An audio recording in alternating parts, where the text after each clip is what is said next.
So ಇದೊಂದು ನೋವು ಮರೆಯೋದಕ್ಕೆ ನಮಗೊಂದಷ್ಟು ದಿನಗಳು ಕಳಿಬೇಕಾಯಿತು. ಆದರೂ ಚಿತ್ರೋದ್ಯಮ ಬಿಟ್ಟು ನಾವೆಲ್ಲೂ ಬೇರೆ ನಮಗೆ ಕಲಿತೇ ಇಲ್ಲ. ಮತ್ತೆ ಸಿನಿಮಾ ಮಾಡಲೇಬೇಕು, ಮತ್ತೆ ಪ್ರಯತ್ನ ಪಡಬೇಕು, ಆ ಪ್ರಯತ್ನದಿಂದ ಮತ್ತೆ ದುಡ್ಡು ಮಾಡಬೇಕು, ಏನೋ ಒಂದು ಒಳ್ಳೆತನದಲ್ಲಿ ಹೋಗ್ತಾನೆ ಇದ್ದೋ. ಬಟ್ ನಾವು ದೊಡ್ಡ ಹೀರೋಗಳನ್ನ ಹಾಕೊಂಡು ಮಾಡೋಷ್ಟು ಬಡ್ಜೆಟ್ ನಮ್ಮ ಹತ್ರ ದುಡ್ಡು ಇರಲಿಲ್ಲ, ಯಾಕಂದ್ರೆ ಲಾಸ್ ಆಗ್ಬಿಟ್ಟಿದ್ದು.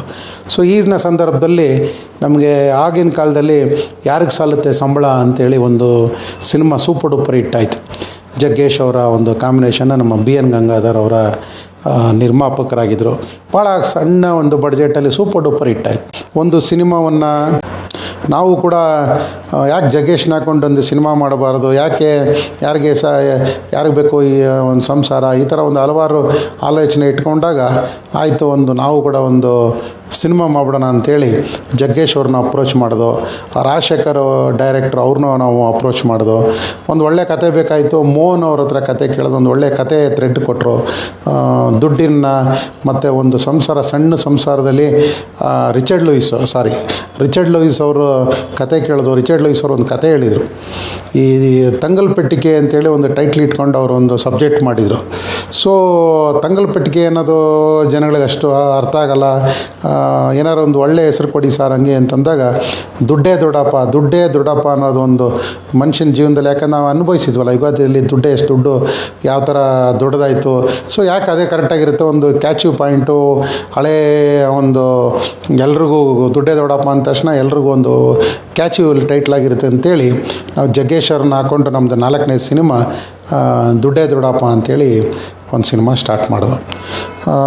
ತುಂಬ ಚೆನ್ನಾಗಿ ಅದ್ಭುತವಾಗಿ, ಅದು ತುಂಬ ಕಮ್ಮಿ ಬಡ್ಜೆಟ್ ದುಡ್ಡಾದರೂ ಕೂಡ ಎಲ್ಲ ಚೆನ್ನಾಗಿ ಚೌಕಟ್ಟಿನಲ್ಲಿ ಏನೇನು ಮಾಡಬೇಕು ಆ ಸಿನಿಮಾ ಮಾಡೋದು. ಆ ಸಿನಿಮಾ ಜಗ್ಗೇಶ್ ಅವರು ತುಂಬ ಚೆನ್ನಾಗಿ ನಮ್ಗೆ ಆ್ಯಕ್ಟ್ ಮಾಡಿದ್ರು. ಅದರಲ್ಲಿ ಏನೂ ಕಾಂಟ್ರವರ್ಸಿ ಆಗಲಿಲ್ಲ, ಏನೂ ಇಲ್ಲ. ಪವಿತ್ರ ಲೋಕೇಶ್ ಅವರು, ಆಮೇಲೆ ಅದರಲ್ಲಿ ಕತೆ ಏನು ಅಂತಂದರೆ ತುಂಬ ಸಿಂಪಲ್ ಸಬ್ಜೆಕ್ಟ್ ಆಗಿತ್ತು. ಅವನಿಗೊಂದು ಲಾಟ್ರಿ ಟಿಕೆಟ್ ಕೊಡ್ತಾರೆ. ಆ ಲಾಟ್ರಿ ಟಿಕೆಟ್ನಲ್ಲಿ ಒಂದು ಫ್ರಿಜ್ಜು ಒಂದು ಬಹುಮಾನ ಬಂದ್ಬಿಡುತ್ತೆ. ಅವನ ಹತ್ರ ದುಡ್ಡೇ ಇರಲ್ಲ, ಅವನು ಎತ್ಕೊಂಡು ಹೋಗೋಕ್ಕೂ ಅವನ ಹತ್ರ ಕಾಸಿರಲ್ಲ. ಒಂದು ಸಣ್ಣ ಮನೇಲಿರ್ತಾಳೆ, ಹೆಂಡ್ತಿಗೆ ದುಡ್ಡಾಸೆ ಜಾಸ್ತಿ ಇರುತ್ತೆ. ಆ ಹೆಂಡ್ತಿನ ಹೆಂಗೆ ಕಂಟ್ರೋಲ್ ಮಾಡೋದು ಅಂತ ಇವನಿಗೆ ಗೊತ್ತಿರಲ್ಲ. ಆ ಮನೆಗೆ ಆ ಫ್ರಿಜ್ನ ತೊಗೊಂಡೋಗಿ ಇಟ್ಟಾಗ ಆ ಮನೆಯಲ್ಲಿ ಅವಳಿಗೆ ಗಂಡನೇ ಮರೆತುಬಿಟ್ಟು ಆ ಫ್ರಿಜ್ನೇ ತಪ್ಕೊಂಡು ಅದನ್ನು ಎಂಜಾಯ್ ಮಾಡೋಂಥ ಒಂದು ಶ್ರೀಮಂತಿಗೆ ಅದನ್ನು ಮಾಡೋವಂಥ ಒಂದು ಕಾಮಿಡಿಯಾಗಿ ಮಾಡೋಂಥ ಹೀರೋಯಿನು. ಸೊ ಈ ಅಕ್ಕಪಕ್ಕದ ಮನೆಯವರೆಲ್ಲ ಒಂದು ಸಾಯಂಕಾಲ ಆದ ತಕ್ಷಣ ಒಂದು ಕೊತ್ತಂಬರಿ ಸೊಪ್ಪು ಇಡೋದು, ಅದೇ ರೀತಿಯಾಗಿ ಒಂದು ಪುದೀನ ಇಡೋದು, ಆಮೇಲೆ ಮೊಸರು ಇಡೋದು, ಹಾಲು ಇಡೋದು. ಸೊ ಇವ್ರಿಗೆ ಯಾವ ಥರ ಟಾರ್ಚರ್, ಅದು ಫ್ರಿಜ್ ಬಂದಮೇಲೆ ಇವ್ನ ಜೀವನ ಹಾಳಾಗೋಯ್ತು. ಈ ಫ್ರಿಜ್ಜಿಂದ ನನ್ನ ಜೀವನನೇ ಹಾಳಾಯಿತು ಅಂತ ಅದನ್ನು ತಗೊಂಡು ಹೆಂಗಾರು ಬಿಸಾಕಕ್ಕೆ ನೋಡ್ತಾನೆ. ಸೊ ಹೆಂಡ್ತಿಗೆ ಗೊತ್ತಾಗುತ್ತೆ, ಅಲ್ಲಿನ ಕಳ್ತನ ಮಾಡ್ಕೊಂಡೋಗಿ ಇವನೇ ಹೀರೋನೇ ಕೊಟ್ಟು ಆ ಫ್ರಿಜ್ನ ಕಳ್ತನ ಮಾಡ್ಕೊಂಡೋಗಿ ತಿರ್ಗಿ ಆ ಫ್ರಿಜ್ ಮತ್ತೆ ಮನೆಗೆ ಬರುತ್ತೆ, ಅದೆಲ್ಲೂ ಹೋಗೋಕ್ಕಾಗಲ್ಲ ಅಂತ ಈ ಥರ ಒಂದು ಕಾಮಿಡಿ ಸಬ್ಜೆಕ್ಟ್ನ ಚೆನ್ನಾಗಿ ತೊಗೊಂಡೋಗಿದ್ದು. ಪಿಕ್ಚರ್ ಚೆನ್ನಾಗಿ ಮೂಡಿ ಬಂತು. ದುಡ್ಡೇ ದೊಡ್ಡಪ್ಪ ಅಂತೇಳಿ ಪಿಕ್ಚರು ರಿಲೀಸ್ ಆಯಿತು. ಸೊ ಜಗ್ಗೇಶ್ ಅವ್ರದ್ದು ಮುಗಿಸ್ಕೊಂಡಿದ್ದೀನಿ. ನೆಕ್ಸ್ಟು ನಾವು ಒಂದು ದೊಡ್ಡ ಹೀರೋದು ಒಂದು ಸಿನಿಮಾ ಮಾಡಬೇಕು, ಯಾರ್ದು ಮಾಡೋದು, ಏನು ಮಾಡೋದು ಅಂತ ಆಲೋಚನೆ ಮಾಡಿದಾಗ ನಾನು ಮಿಸ್ಟರ್ ಪೇಂಟರ್ ಅಂತೇಳಿ ಒಂದು ಒಳ್ಳೆ ಕಾಮಿಡಿ ಸಬ್ಜೆಕ್ಟು ದಿನೇಶ್ ಬಾಬು ಅವರು ನನಗೊಂದು ಸ್ಟೋರಿ ರೀಡಿಂಗ್ ಕೊಟ್ಟಿದ್ರು. ನೋಡಿ, ಈ ಥರ ಒಂದು ಪೇಂಟಿಂಗ್ ಸಬ್ಜೆಕ್ಟು, ಒಂದು ಮನೆಗೆ ಹೋದಾಗ ಪೇಂಟ್ ಮಾಡಿದಾಗ ಆ ಮನೆ ಒಳಗೆ ನಡೆಯುವಂಥ ಒಂದು ಕತೆ, ಆ ಮನೆ ಒಳಗೆ ಯಾರ್ಯಾರು ಹೆಂಗೆ ಇರ್ತಾರೆ, ಅವ್ರವ್ರು ಏನೇನೋ ಸಮಸ್ಯೆಗಳಾಗ್ತದೆ, ಈ ಪೇಂಟ್ ಮಾಡೋರ ಬಗ್ಗೆ ಅವ್ರು ಆಲೋಚನೆ ಮಾಡಿದಂಗೆ ಒಂದು ಮಾಡಬೇಕು. ಒಂದು ಒಳ್ಳೆ ಬ್ಯೂಟಿಫುಲ್ಲಾಗಿ ಒಬ್ಬರು ಗೆಸ್ಟ್ ಅಪಿಯರೆನ್ಸ್ ಆಗಿ ಒಬ್ಬರು ಹೀರೋ ಬೇಕು, ಜೊತೆಗಾಗಿ ಒಬ್ಬರು ಕಾಮಿಡಿ ಹೀರೋ ಬೇಕು ಅಂದಾಗ ನಾವು ಆರಿಸಿದ್ದು ಶರಣ್ ಅವರು. ಶರಣ್ಗೆ ಹೋಗಿ ಕತೆ ಹೇಳಿದ ತಕ್ಷಣ ಶರಣ್ ಓಕೆ ಅಂದರು. ಮೊದಲನೇದಾಗಿ ಅದೇ ಶರಣ್ ಅವ್ರಿಗೆ ಪೂರ್ಣ ಮಟ್ಟದಲ್ಲ ಒಂದು ಹೀರೋ ಚಾನ್ಸ್ ಕೂಡ ಅವ್ರಿಗೆ ನಮಗೆ ಸಿಕ್ತು. ಅವ್ರ ಜೊತೆಗೆ ರಂಗಾಯಣಿ ರಘು ಅವ್ರನ್ನ ಹಾಕ್ಕೊಂಡು ಇಡೀ ಚಿತ್ರವನ್ನು ನಾವು ಮಾಡಬೇಕು ಅಂತ ಹೊರಟಾಗ ಎಂಟೈರ್ ಸಿನಿಮಾವನ್ನು ನಾವು ಯಾವ್ದಾದ್ರು ಒಂದೇ ಪರ್ಟಿಕ್ಯುಲರ್ ಮನೇಲಿ ಸಿನಿಮಾ ಮಾಡಬೇಕು, ಇಡೀ ಮನೆಗೆ ಪೇಂಟ್ ಮಾಡಬೇಕಾಯಿತು. ಆ ಪೇಂಟ್ ಮಾಡೋ ಸಂದರ್ಭದಲ್ಲೇ ಶೂಟಿಂಗ್ ಮಾಡಬೇಕು. ಪ್ಲಸ್ ವಾಪಸ್ ಹೋಗ್ಬೇಕಾದ್ರೆ ಆ ಪೇಂಟ್ ಮತ್ತೆ ಹಳೆ ಏನು ಪೇಂಟ್ ಇತ್ತು ಅದೇ ಪೇಂಟ್ ಮಾಡಬೇಕು ಅನ್ನೋ ಒಂದು ಕತೆ ಆ ಸಬ್ಜೆಕ್ಟಲ್ಲಿ ಬಂತು. ಅದರಲ್ಲಿ ಲೂಸ್ ಮಾದ ನಮ್ಮ ಯೋಗಿನ ನಾವೇನು ಮಾಡೋದು, ಒಂದು ಗೆಸ್ಟ್ ಅಪಿಯರೆನ್ಸ್ ಆಗಿ ಅವ್ರನ್ನ ಸೇರಿಸ್ಕೊಂಡು ಆ ಮಿಸ್ಟರ್ ಪೇಂಟರ್ ಅಂತೇಳಿ ಒಂದು ಸಿನಿಮಾ ಮಾಡೋದು. ಚೆನ್ನಾಗಿ ಬಂತು. ಶರಣ್ ಅವರ ಅದ್ಭುತವಾದಂಥ ಕಾಮಿಡಿ, ರಂಗಾಯಣ ರಘು ಅವ್ರ ಕಾಮಿಡಿ, ದಿನೇಶ್ ಬಾಬು ಅವ್ರ ಮೊದಲೇ ಕಾಮಿಡಿಗೆ ತುಂಬ ಚೆನ್ನಾಗಿ ವರ್ಕೌಟ್ ಮಾಡಿದ್ರು. ಅದೇ ಸಂದರ್ಭದಲ್ಲಿ ಅದೇ ಡೇಟಲ್ಲಿ ನಾವು ಮಿಸ್ಟರ್ ಪೇಂಟರ್ ಕಪಾಲಿ ರಿಲೀಸ್ ಮಾಡೋದು, ಅಪರ್ಣದಲ್ಲಿ ಮಂಜುನಾಥ, ಎದ್ದೇಳು ಮಂಜುನಾಥ ಅಂತೇಳಿ ಒಂದು ರಿಲೀಸ್ ಆಯಿತು. ಸೊ ಎರಡೂ ಕಾಮಿಡಿ ಸಿನಿಮಾ ಇದ್ದಾಗ ನಮ್ಮದು ಒಂದು ಸ್ವಲ್ಪ ಆವ್ರೇಜ್ ಆಯಿತು. ಎದ್ದೇಳು ಮಂಜುನಾಥ ಸೂಪರ್ ಡೂಪರ್ ಆಯಿತು ಜಗ್ಗೇಶ್ ಅವ್ರದ್ದು. ಸೊ ನಮ್ಮದು ಒಂದು ಸ್ವಲ್ಪ ಅಲ್ಲಿ ಮೈನಸ್ ಆಯಿತು. ಬಟ್ ಹಾಕಿದ್ದು ಬಂಡವಾಳ ನಮಗೇನೋ ಅದಕ್ಕೆ ತೊಂದರೆ ಆಗಿಲ್ಲ. ಬಟ್ ಒಂದು ರೇಂಜಿಗೆ ನಮಗೆ ಅದು ಸೆಟ್ಲ್ ಆಯಿತು. ಹೊಸ ಮುಖಗಳು, ಹೊಸ ಪ್ರಯತ್ನ, ಪದೇ ಪದೇ ಮಾಡು ಅಂತೇಳಿ ಮಾಡಿದಾಗ ಒಂದು ಒಳ್ಳೆಯ ಕತೆ ಮಾಡಬೇಕು ಅಂತ ನಮ್ಮ ಜೊತೆ ಸೇರಿದಂಥವ್ರು ಎಸ್ ವಿ ಬಾಬು ಅವರು ಮತ್ತು ನಾನು ಕೂಡಿ ಇಬ್ಬರು ಒಂದು ಒಳ್ಳೆ ಸಬ್ಜೆಕ್ಟ್ ಮಾಡಬೇಕಣ್ಣ, ಒಳ್ಳೆ ಕತೆ ಮಾಡಬೇಕು ಅಂದಾಗ ಅವರು ಯಾವಾಗಲೂ ಹೊಸಬ್ರಿಗೆ ಅವರು ಜಾಸ್ತಿ ಮನೆ ಕೊಡೋದು ಜಾಸ್ತಿ. ಇಲ್ಲ ಗಣೇಶ್ ಹಳಬರು ಥರ ಅದು ಇದು ಇದ್ದೇ ಇರುತ್ತೆ. ಒಂದು ಹೊಸದು ಏನಾರು ಒಂದು ಪ್ರಯತ್ನ ಪಡ್ರಿ, ಹೊಸದು ಏನಾರು ಒಂದು ಮಾಡಬೇಕು ನಾವು ಅಂತ. ಆ ಸಂದರ್ಭದಲ್ಲಿ ನನಗೆ ರಕ್ಷಿತ್ ಶೆಟ್ಟಿ ತುಂಬ ಆತ್ಮೀಯರಾಗಿದ್ದರು. ರಕ್ಷಿತ್ ಶೆಟ್ಟಿ ನನಗೊಂದು ಡೇಟ್ ಕೊಟ್ಟಿದ್ದರು. ಗಣೇಶ್ ನೀವು ಸಿನಿಮಾ ಮಾಡೋಂಗಿದ್ರೆ ನಾನು ಡೇಟ್ ಕೊಡ್ತೀನಿ ಮಾಡಿ ಅಂತ. ಸೊ ಆಯ್ತು ಸರ್, ನಿಮ್ಮನ್ನ ಹಾಕೊಂಡು ಒಂದು ಸಿನಿಮಾ ಮಾಡ್ತೀನಿ ಅಂಥೇಳಿ ಹೊರಟು ಸಿನಿಮಾ ರಿಕ್ಕಿ ಮಾಡ್ಬೇಕಾದ್ರೆ ಡೈರೆಕ್ಷನ್ಗೆ ನಮಗಿನ್ನೂ ಫೈನಲ್ ಆಗಿರಲಿಲ್ಲ. ಹೀರೋ ಫೈನಲ್ ಆಗಿಬಿಟ್ಟಿದ್ರು. ಆ ಹೀರೋಗೆ ಕತೆ ಬೇಕಾಗಿತ್ತು. ಆ ಕತೆ ಸಂದರ್ಭದಲ್ಲಿ ನಮಗೆ ಒಂದು 3 ಜನ ಡೈರೆಕ್ಟರ್ ಹೆಸರು ಹೇಳಿದ್ರು. ಆ 3 ಜನದಲ್ಲಿ ನಾವು ಆರಿಸ್ಕೊಂಡಿದ್ದು ರಿಷಬ್. ಇವತ್ತಿನ ಕಾಂತಾರ ಟಾಪ್ ಮೋಸ್ಟ್ ಏನು ಡೈರೆಕ್ಟ್ರು ಹೀರೋ ಇದ್ದಾರೆ ಅವರೇ. ಮೊದಲನೇ ಸಿನಿಮಾ ನಮ್ಮ ಬ್ಯಾನರ್ನಲ್ಲಿ ನಾವು ಎಸ್ ವಿ ಪ್ರೊಡಕ್ಷನ್ ಹೆಸರಿನಲ್ಲಿ ನಾವು ರಕ್ಷಿತ್ ಶೆಟ್ಟಿ ಮತ್ತು ರಿಷಬ್ ಶೆಟ್ಟಿ ಇಬ್ಬರನ್ನೂ ಒಂದು ಕಾಂಬಿನೇಷನ್ ಆಗಿ ನಾವು ಸಿನಿಮಾ ಮಾಡಬೇಕು ಅಂತ ದೊಡ್ಡ ಕತೆ ಹೇಳಿದ್ರು. ಒಂದು 2-3 ಕತೆ ಹೇಳಿದ್ರು. 2-3 ಚೆನ್ನಾಗಿತ್ತು. ಸ್ವಲ್ಪ ಸೆಂಟಿಮೆಂಟು ಪ್ಲಸ್ ಕತೆಗೆ, ಸಾಂಗ್ಗೆ ಮತ್ತು ಸೆಟ್ಗೆ ಎಲ್ಲ ಒತ್ತು ಕೊಟ್ಟಂಥ ಕತೆ ರಿಕ್ಕಿ. ಸೊ ಇಲ್ಲಿ ನಮಗೆ ಭಾಳ ಚೆನ್ನಾಗಿ ಮಾಡಬೇಕಾಗಿತ್ತು. ಯಾಕಂತಂದರೆ ಒಂದು ಒರಿಜಿನಲ್ ಸೆಟ್ ಬಿಲ್ಡಪ್ ಮಾಡಬೇಕು. ಆ ಕಾಡಲ್ಲಿ ಯಾವಾಗ ನ್ಯಾಚುರಲ್ ಈ ಫಾರೆಸ್ಟ್ ಏರಿಯಾಗೆ ಬಂದಾಗ ಮನೆಗಳೆಲ್ಲ ಒಳಗಡೆ ಇರೋರು ಹೊಡೆದ್ರು, ಆ ಒರಿಜಿನಲಾಗಿ ಹೊಡೆದಿರೋಂಥ ಕಥೆನ ಒಂದು ಎಪಿಸೋಡ್ ತಗೊಂಡು ನಕ್ಸಲೈಟ್ಸ್ ಬೆಲ್ಟನ್ನಲ್ಲೇ ನಾವು ಶೂಟ್ ಮಾಡಬೇಕು. ಸೊ ನಾವು ಹೆಬ್ರಿ ಮತ್ತು ಆಗುಂಬೆ, ಕಾರ್ಕಳ ಈ ಒಂದು ಅರಣ್ಯ ಪ್ರದೇಶದಲ್ಲೇ ಶೂಟ್ ಮಾಡಬೇಕು. ಸೊ ಅದೇ ಒರಿಜಿನಲ್ ನೇಟಿವ್ ಆಗಿರುತ್ತೆ ಅಂಥೇಳಿ ಒರಿಜಿನಲ್ನ ನಾವು ಸೆಟ್ ಮಾಡಿ ಸೊ ನಾವು ಶೂಟಿಂಗ್ನ ಮಾಡಬೇಕು ಅಂಥೇಳಿ ಡಿಸೈಡ್ ಮಾಡಿದ ಜಾಗ ಬಂದು ಕಾರ್ಕಳದಿಂದ ಒಂದು 20 ಕಿಲೋಮೀಟ್ರ್ ದೂರದಲ್ಲಿ ಒಂದು ಅದ್ಭುತವಾದಂಥ ಸೆಟ್ನ ಒರಿಜಿನಲ್ ಆಗೇನೆ ಮಂಗಳೂರು ಸ್ಟೈಲ್ ಇಟ್ಟಿಗೆಗಳು ದಪ್ಪದ ಒಂದು ಮಣ್ಣದ್ದು ಬರುತ್ತೆ, ಆ ಥರದಲ್ಲಿ ಇಟ್ಟಿಗೆನಲ್ಲಿ ಮಾಡಿ ನಮ್ಮ ಮೋಹನ್ ಬಿ ಕೆ ಅವರು ಅದ್ಭುತವಾದಂಥ ಒಂದು ಸೆಟ್ನ ನಿರ್ಮಾಣ ಮಾಡಿದ್ರು. ಹರಿಪ್ರಿಯ ಅವರು ಹೀರೋಯಿನ್ ಕೆಲಸ ಮಾಡಿದ್ರು. ಆಮೇಲೆ ನಮ್ಮ ಅರ್ಜುನ್ ಜನ್ಯ ಮ್ಯೂಸಿಕ್ಕು ಎಲ್ಲ ಸಾಂಗು ಸೂಪರ್ ಡೂಪರ್ ಹಿಟ್ಟು. ಇವತ್ತು ಕೂಡ ನೀವು ಯಾವ್ದಾದ್ರು ಚಾನಲ್ ಓಪನ್ ಮಾಡಿ ನೋಡಿದ್ರೆ ನಮ್ಮ ಸಾಂಗ್ಗಳು ಬರ್ತಾ ಇರುತ್ತೆ. ವೆರಿ ಗುಡ್ ಸಿನಿಮಾ ಮೂಡು ಬಂತು. ರಿಷಬ್ ಶೆಟ್ಟಿ ಬಗ್ಗೆ ಹೇಳಬೇಕು ಅಂತಂದರೆ ತುಂಬ ಹಾರ್ಡ್ ವರ್ಕರಾಗಿ ಕೆಲಸ ಮಾಡೋರು. ದಿನ ಬೆಳಗ್ಗೆ ಎದ್ದು 6:30-7 ಗಂಟೆಗೆ ಲೊಕೇಶನ್ಗೆ ಕಾಡು ಮಧ್ಯದಲ್ಲಿ ಅಲ್ಲಿ ಯಾವ ಕ್ಯಾರವನ್ನು ಯಾವುದೂ ಹೋಗೋಕ್ಕಾಯ್ತಿರಲಿಲ್ಲ, ನಡ್ಕೊಂಡು ಸೀದಾ ಒಳಗೆ ಹೊಟ್ಟೋಗ್ಬಿಡೋರು. ಸೊ ಆ ಒಂದು ಕಾಡಲ್ಲಿ ಅಲ್ಲಿ ಹಾವುಗಳು ಜಾಸ್ತಿ ಕಾಟ ಸಿಕ್ಕಾಬಿಡೆ. ಯಾವ ಎಲ್ಲಿ ಬರುತ್ತೆ ಗೊತ್ತಿರಲ್ಲ. ಕೂತ್ಕೊಂಡು ಕೆಲಸ ಮಾಡ್ತಾಯಿದ್ರೆ ಪಕ್ಕದಲ್ಲೇ ಹರ್ಕೊಂಡು ಹೋಗೋದು. ಅವ್ರನ್ನವರು ತಲೆ ಕೆಡ್ಸ್ಕೊಳ್ಳಲ್ಲ. ಹಾವು ಹೋಗ್ತಾರೆ, ಅಯ್ಯೋ ಅದು ಇಲ್ಲಿ ಹಿಡಿಯಲು ಹೋಗೋದುಂಟು, ನೀವು ಕೆಲಸ ಮಾಡಿ ಅಂತ. ನಮಗೆ ಭಯ. ಯಾವ ಮನೆಯಲ್ಲಿ ಯಾವ ಹಾವಿದೆ ಏನು ಕತೆ ಅಂತಲೂ ಗೊತ್ತಿಲ್ಲ. ರಾತ್ರಿ 2 ಗಂಟೆವರೆಗೆ ಶೂಟಿಂಗ್ ಮಾಡ್ತಾಯಿದ್ದು. ನಮ್ಮ ಚಿತ್ರದಲ್ಲೇ ನಮ್ಮ ಪಂಚುರುಳಿ ಮತ್ತು ಆ ಭೂತಾತ್ಮ ಅಂತ ಏನೋ ಅದೊಂದು ಭೂತಾರಾಧನೆ ಅಂತೇಳಿ ಒಂದು ಕರೀತಾಯಿದ್ರು. ಸೊ ಅದನ್ನು ಕೂಡ ನಮ್ಮ ಚಿತ್ರದಲ್ಲಿ ನಮ್ಮ ರಿಕ್ಕಿನಲ್ಲಿ ರಾತ್ರಿ ಹೊತ್ತವರಲ್ಲಿ ನಡೆಸ್ತಾ ಇದ್ದಂಥ ಕಾರ್ಯಕ್ರಮಗಳೆಲ್ಲ ನಮ್ಮ ರಿಕ್ಕಿನಲ್ಲೂ ಮಾಡಿದ್ದೀವಿ. ಸೊ ರಿಕ್ಕಿ ಒಟ್ಟಾರೆಯಾಗಿ ನಾವು ಮಂಗಳೂರು ಬೆಲ್ಟಲ್ಲಿ ನಡೆದಂಥ ಒಂದು ನಕ್ಸಲೈಟ್ಗೆ ಸಂಬಂಧಪಟ್ಟಂಥ ಒಂದು ಸಬ್ಜೆಕ್ಟು. ಒಂದು ಹೀರೋಯಿನ್ ಮೊನ್ನೆ ಹೊಡೆದಾಗ ಅವರು ತಂದೆ ತಾಯಿ ಎಷ್ಟು ಫೀಲ್ ಮಾಡ್ತಾರೆ. ತಾಯಿ ಕ್ಯಾರೆಕ್ಟ್ರು ವೀಣಾ ಸುಂದರ್ ಮಾಡಿದರು. ಅಚ್ಯುತ್ ಅವರು ನಮಗೆ ಫಾದರ್ ಕ್ಯಾರೆಕ್ಟ್ರ್ ಮಾಡಿದರು ಹರಿಪ್ರಿಯ ಅವ್ರಿಗೆ. ಅದೇ ರೀತಿ ವಿಲನ್ ಆಗಿ ನಕ್ಸಲೈಟ್ ಆಗಿ ಪ್ರಮೋದ್ ಶೆಟ್ಟಿ ಅವರು ಆ್ಯಕ್ಟ್ ಮಾಡಿದರು. ಆ ಚಿತ್ರದಲ್ಲಿ ಮೊದಲನೇ ಬಾರಿಗೆ ಅವ್ರನ್ನೂ ನಾವು ಇಂಟ್ರಡಕ್ಷನ್ ಮಾಡಿದೋ. ಸೊ ಆ ಚಿತ್ರದಿಂದ ಮತ್ತೆ ಒಬ್ಬ ಡೈರೆಕ್ಟ್ರು ಮತ್ತು ಒಂದು ಹೀರೋ ಕನ್ನಡ ಚಿತ್ರರಂಗಕ್ಕೆ ಬಂದಂಗಾಯಿತು.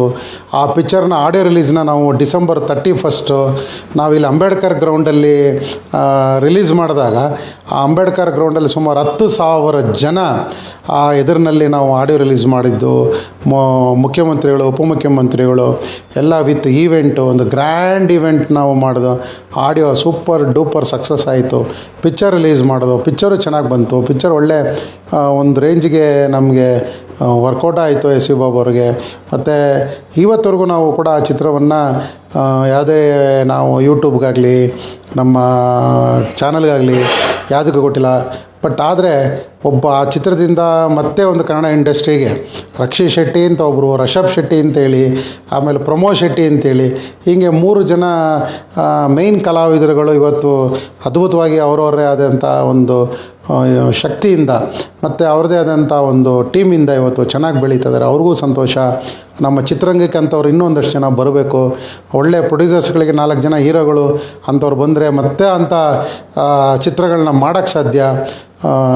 ಆದರೆ ಆ ಮಂಗಳೂರಿನಲ್ಲಿ ಇದ್ದಂಥ ಒಂದು ಟೀಮ್ ವರ್ಕ್ ಇದೆಯಲ್ಲ, ಆ ಟೀಮ್ ವರ್ಕ್ಗೆ ನಾನು ಇವತ್ತು ಹೇಳಲೇಬೇಕು ಒಂದು 2 ನಿಮಿಷ. ಏನಕ್ಕೆ ಅಂತಂದರೆ ಆ ಟೀಮ್ ವರ್ಕ್ ಹೆಂಗಿರ್ತಿತ್ತು ಅಂತಂದರೆ, ಅವ್ರು ಯಾವತ್ತು ಮಲಗ್ತಿದ್ರು, ಯಾವಾಗ ಎದ್ದೇಳ್ತಿದ್ರು, ಯಾವಾಗ ಕೂತ್ಕೋತಾರೆ, ಯಾವಾಗ ಲುಚ್ತಾಯಿದ್ರು, ಯಾವಾಗ ಅವರು ಟಿಫನ್ ಮಾಡ್ತಿದ್ರು ಯಾರಿಗೂ ಗೊತ್ತಿಲ್ಲ.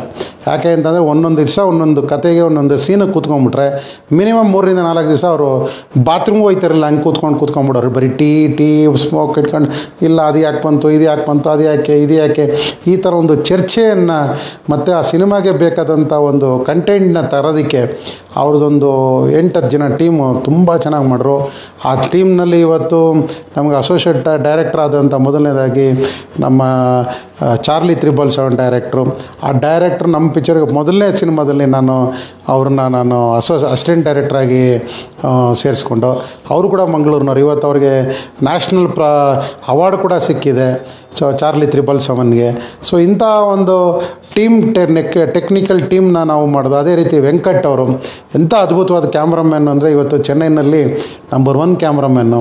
ಅದೇ ರೀತಿ ಹೈದರಾಬಾದ್ನಲ್ಲೂ ಕೂಡ ತೆಲುಗು ಸಿನಿಮಾ ಮಾಡ್ತಾಯಿದ್ದಾರೆ, ವಿಜಯ್ ಸಿನಿಮಾ ಮಾಡಿದ್ದಾರೆ, ಕಮಲ್ ಹಾಸನ್ ಸಿನಿಮಾ ಮಾಡಿದ್ದಾರೆ.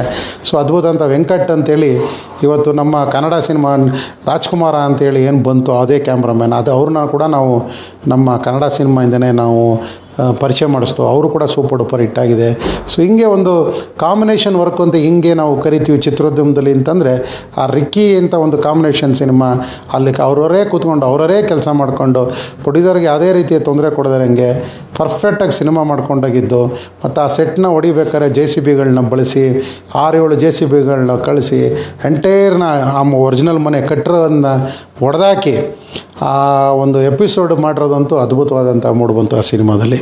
ಸೊ ಇದು ರಿಕ್ಕಿ ಸಿನಿಮಾದ ಬಗ್ಗೆ ನನ್ನ ಮನಸ್ಸಲ್ಲಿ ಹೇಳಬೇಕಾಯ್ತು. ನನ್ನ ಒಂದು ಎಫೆಕ್ಟಿಂದ ನಮ್ಮ ಎಸ್ ವಿ ಬಾಬು ಅವರು ನಾವೆಲ್ಲ ಸೇರಿ ಇವತ್ತು ಚಿತ್ರೋದ್ಯಮದಲ್ಲಿ ಒಂದು ಟಾಪ್ ಮೋಸ್ಟ್ ಹೀರೋ, ಒಂದು ಟಾಪ್ ಮೋಸ್ಟ್ ಡೈರೆಕ್ಟ್ರು, ಒಂದು ಟಾಪ್ ಮೋಸ್ಟ್ ವಿಲನ್ನು, ಅದೇ ರೀತಿ ಟಾಪ್ ಮೋಸ್ಟ್ ಕ್ಯಾಮ್ರಾಮ್ಯಾನು ಇವತ್ತು ಉದಯ ಆದರು ಅಂತಂದರೆ ಅದು ಹೇಳ್ಕೊಳ್ಳೋಕ್ಕೆ ನನಗೆ ಹೆಮ್ಮೆ ಅನ್ನಿಸ್ತಾ ಇದೆ.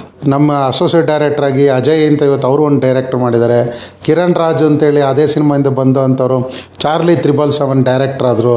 ಅದೇ ಪಿಕ್ಚರಲ್ಲಿ ಬಂದಂಥ ಇನ್ನೂ 3 ಜನ ಶೆಟ್ಟಿಗಳೆಲ್ಲ ಇವತ್ತು ಮಂಗಳೂರದ್ದು ಏನು ಇವತ್ತು ಶೆಟ್ರು ಒಂದು ಟ್ರೂಪೇ ಒಂದು ಕ್ರಿಯೇಟ್ ಆಗೋದಕ್ಕೆ ನಮ್ಮ ರಿಕ್ಕಿ ಸಿನಿಮಾಯಿಂದನೇ ಎಲ್ಲವೂ ಸ್ಟಾರ್ಟ್ ಆಗಿದ್ದು. ಪ್ರಥಮವಾಗಿ ಅಲ್ಲಿಂದನೇ ರಘು ಪಾಂಡೇಶ್ವರ್ ಅಂತೇಳಿ ಒಬ್ರು ಆರ್ಟಿಸ್ಟ್ ಕ್ರಿಯೇಟ್ ಆದರು. ಸೊ ಅಲ್ಲೇ ಶೂಟಿಂಗ್ಗಳು ಮಾಡಬೇಕು ಅಂತೇಳಿ ಅಲ್ಲಿರೋ ಜನಗಳಿಗೇ ಇಂಪ್ರೆಸ್ ಆಗಿ ಮಾಡಿದ್ದು. ಮತ್ತು ಅಲ್ಲಿಂದ ಸುಮಾರು ಸಿನಿಮಾಗಳು ಬಂತು. ರಕ್ಷಿತ್ ಶೆಟ್ಟಿದ್ದು, ನಮ್ಮ ಕಾಸರಗೋಡು ಅಂಥೇಳಿ ಪ್ರಾಥಮಿಕ ಶಾಲೆ ಅಂತೇಳಿ ಯಾವುದೊಂದು ಸರ್ಕಾರಿ ಹಿರಿಯ ಪ್ರಾಥಮಿಕ ಶಾಲೆ ಅದೊಂಥ ಒಂದು ಬಂತು. ಅದೇ ರೀತಿ ರಕ್ಷಿತ್ ಶೆಟ್ಟಿದ್ದು ಒಂದು 2-3 ಸಿನಿಮಾ ಅಲ್ಲಿಂದನೇ ಮತ್ತೆ ಅವ್ರ ಜರ್ನಿ ಸ್ಟಾರ್ಟ್ ಆಯಿತು.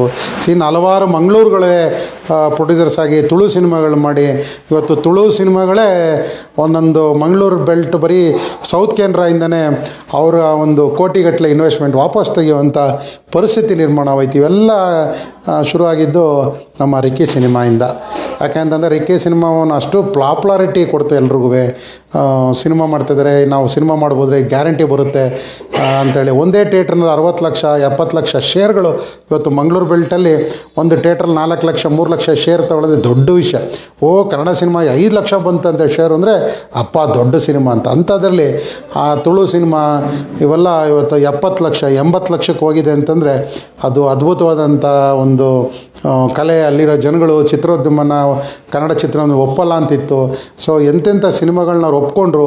ಅವರ ಭಾಷೆತನವನ್ನು ಅವ್ರು ಬಿಟ್ಕೊಡಲ್ಲ. ತುಳು ಸಿನಿಮಾಗೆ ಜಾಸ್ತಿ ಅವರು ಕಂಟೆಂಟ್ನ ಚೆನ್ನಾಗಿದ್ರೆ ನೋಡ್ತಾರೆ. ಅಲ್ಲಿ ಕಲಾವಿದರು ಯಾವ ಹೀರೋ ಯಾರು ಹೀರೋಯಿನ್ ಅಂತ ಏನೂ ನೋಡಲ್ಲ.